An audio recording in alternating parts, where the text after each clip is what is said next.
Breaking news చూస్తున్నాం. పాకిస్తాన్లో అల్లకల్లోలం నెలకొంది. పాకిస్తాన్లోని పలు ప్రాంతాల్లో భారీగా ఆందోళనలు కనిపిస్తున్నాయి.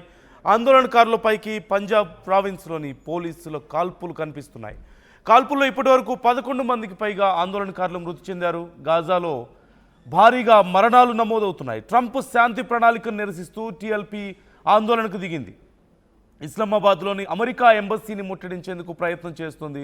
ఇస్లామాబాద్, లాహోర్, రావుల్పిండిలో ఈ ఆందోళనలు తీవ్ర రూపం దాల్చుతున్నాయి. ఇస్లామాబాద్, రావుల్పిండిలో లాక్డౌన్ విధిస్తున్నట్లుగా తెలుపుతున్నారు. పాకిస్తాన్లో ఉన్నటువంటి తెహ్రీక్ ఈ లబాయిక్ అనేటువంటి పార్టీ భారీ ఎత్తున నిరసనలకు దిగుతోంది.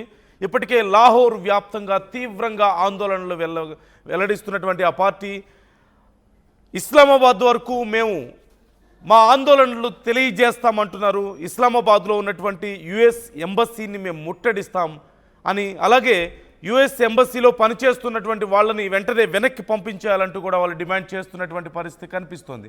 ముఖ్యంగా ఇజ్రాయిల్ అలాగే హమాస్ మధ్య జరుగుతున్నటువంటి ఆ యుద్ధాన్ని ట్రంప్ ఆపినటువంటి విధానం, ముఖ్యంగా ఇజ్రాయిల్ విధించినటువంటి షరతులకు లోబడి ఆ యుద్ధాన్ని ఆపడం తమకు నచ్చలేదంటూ వాళ్ళు చెబుతున్నారు. ఓవైపు ఇప్పటికే షహబాజ్ షరీఫ్ ప్రకటించారు, ఇది చాలా గొప్ప పరిణామం, శాంతికి ఇది ఒక నిదర్శనం, మొత్తానికి ఇక్కడ శాంతి చేకూరడం చాలా మంచి పరిణామం అంటూ షహబాజ్ షరీఫ్ కొనియాడినటువంటి పరిస్థితి కనిపిస్తోంది ట్రంప్ తీసుకున్నటువంటి నిర్ణయాన్ని.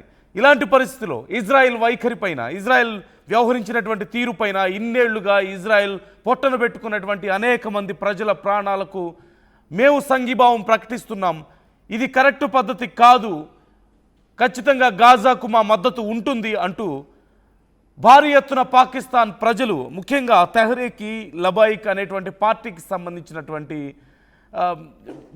కార్యకర్తలు భారీగా రోడ్ల మీదకి వచ్చి ఆందోళన వ్యక్తం చేయడం మొదలుపెట్టారు. ఈ నేపథ్యంలో అక్కడ తీవ్ర ఉద్రిక్త పరిస్థితులు, ఇప్పటికీ అనేక మంది ప్రాణాలు కోల్పోయినట్లుగా తెలుస్తోంది.